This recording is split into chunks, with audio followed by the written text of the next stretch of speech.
ഒരു സിനിമ ചെയ്യുമ്പോൾ ഒരു ഗ്യാപ്പ് ഇട്ടാണ് ഓരോ സിനിമകൾ ചെയ്യുന്നത്. ഇപ്പൊ അഗ്നിനക്ഷത്രം അതുപോലത്തെ ചിത്രം എന്ന് പറഞ്ഞാൽ വളരെ ഇമ്പാക്ട് ഉണ്ടാക്കിയ ചിത്രങ്ങളായിരുന്നു മലയാള സിനിമയിൽ തന്നെ. ഇന്ന് മലയാളികൾ ഇപ്പോഴും ആ സിനിമ കാണുമ്പോൾ അത്രയും ഓരോ സീൻസ് ആയാലും ഇരുന്ന് കണ്ട് ഇപ്പോഴും ഓർക്കുന്ന സിനിമകളാണ് അതൊക്കെ.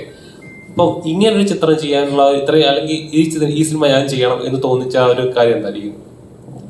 അങ്ങനെയല്ല ഗ്യാപ്പ് വരുന്നത്. ആ ഗ്യാപ്പ് വരുന്നതെന്ന് വെച്ചാൽ നമുക്ക് ഇഷ്ടപ്പെട്ട സബ്ജക്റ്റ് വരിക, അതാണ് ഏറ്റവും വലിയ ആവശ്യം. പേരൊപ്പിട്ട് ചെയ്യുമ്പോൾ നമ്മൾ എല്ലാം പുതിയ ആൾക്കാരായിരുന്നു. ദിലീപ്, ഞാൻ, ക്യാമറമാൻ, എഡിറ്റർ, എല്ലാവരും അതിൽ അഭിനയിച്ച ഒരുവിധ ആൾക്കാരൊക്കെ. പ്രസാദ് സാറും രാജദേവും മാത്രമാണ് ഇൻഡസ്ട്രിയിൽ ഉണ്ടായിരുന്ന ആൾക്കാർ. ആ സ്പേസ് അവർക്ക് ഉണ്ടായിരുന്നു, അതുകൊണ്ടാണ് അവർ ചെയ്തത്. അപ്പോൾ അങ്ങനെ ഒരു പിന്നെ ഞാൻ ഭരതൻ്റെ കൂടെയാണ് വർക്ക് ചെയ്തിരുന്നത്. അതൊരു ഭയങ്കര ഒരു വ്യത്യാസമാണ്. ഇപ്പോൾ നമ്മൾ ഇഷ്ടങ്ങളാണ് ആ സിനിമയിൽ നമ്മൾ കാണിക്കുക. തുടങ്ങുമ്പോഴേ നമ്മൾ വേറൊരു ഇൻട്രസ്റ്റ് പിന്നാലെ പോവുക എന്നുള്ളതല്ല, നമ്മൾ എന്താണ് ഉദ്ദേശിച്ചത് അത് നമ്മൾ ഭരതൻ്റെ പറഞ്ഞ പോലെ അങ്ങനെയാണ്. നീ ഒരു സിനിമ ചെയ്യുമ്പോൾ നിന്റെ ഇഷ്ടത്തിന് ചെയ്യാം. അത് ആൾക്കാർ ഇഷ്ടപ്പെടുക പിന്നെ തിയേറ്ററിൽ വന്നിട്ടാണ് നമ്മൾ മനസ്സിലാക്കുന്നത്. അപ്പോൾ നമ്മൾ ഈ തിയേറ്ററിൽ വന്നിട്ടുള്ള എല്ലാ സിനിമയും ഓടുമ്പോഴും ഓടാത്തതും പല സിനിമകളുണ്ട്. ഇപ്പോൾ സിനിമയുടെ നല്ലൊരു കാലമാണ്. ആ സമയത്ത് നമുക്ക് ഇങ്ങനൊരു സിനിമ ഇറക്കാൻ പറ്റിയെന്നുള്ളത് തന്നെ വലിയൊരു ഭാഗ്യമാണ്. എൻ്റെ പ്രൊഡ്യൂസേഴ്സും എൻ്റെ ഡിസ്ട്രിബ്യൂട്ടറൊക്കെ അതിൻ്റെ കൂടെ തന്നു അതിനുള്ള ശക്തി തന്നു. എൻ്റെ ആർട്ടിസ്റ്റ് എനിക്ക് അതിന് സ്പേസ് തന്നു അതിനുള്ള കാര്യങ്ങൾക്ക്. അപ്പം അതൊക്കെ വലിയൊരു ഇതായിട്ട് ഈ സിനിമയ്ക്ക് അത്ര വലിയൊരു ഭാഗ്യം കിട്ടിയൊരു സിനിമയാണ്. ഇനി പ്രേക്ഷകർ എങ്ങനെയാണ് സ്വീകരിക്കുക എന്നുള്ളത് നമുക്ക് പ്രെഡിക്റ്റ് ചെയ്യാൻ പറ്റില്ല. പക്ഷെ അവർ സ്വീകരിക്കട്ടെ, അവർ കാണട്ടെ. ഇപ്പൊ സാറിന്റെ എല്ലാ സിനിമ നോക്കിയാൽ അതിനകത്തൊരു മെസ്സേജ് കൊടുക്കും. ഇതൊരു വുമൺ ഓറിയന്റഡ് സബ്ജക്റ്റ് ആണ്, അല്ലെങ്കിൽ സ്ത്രീകൾ ഫേസ് ചെയ്യുന്ന ചലഞ്ച് ചെയ്യുന്ന ഒരു സബ്ജക്റ്റ് ആണെന്ന് പറയുന്നു.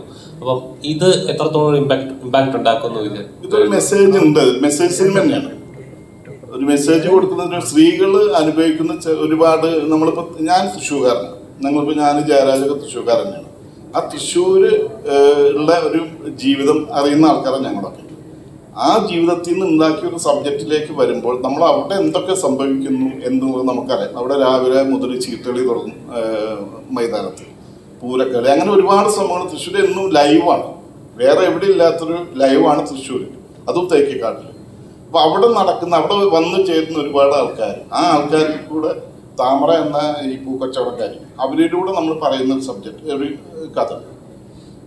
ആ ഒരു മെസ്സേജ് അവർ സ്ത്രീ അനുഭവിക്കുന്ന ഒരു വേദന പിന്നീട് എങ്ങനെ സർവൈവ് ചെയ്യുന്നു എന്നാണ് നമ്മൾ പറയുന്നത്. അവരെങ്ങനെ അതിൽ നിന്ന് ഓവർകം ചെയ്തു, അതെങ്ങനെയാണ് ഓവർകം ചെയ്തത്, അതാണ് നമ്മൾ ക്ലൈമാക്സ് എന്ന് പറയുന്നത്.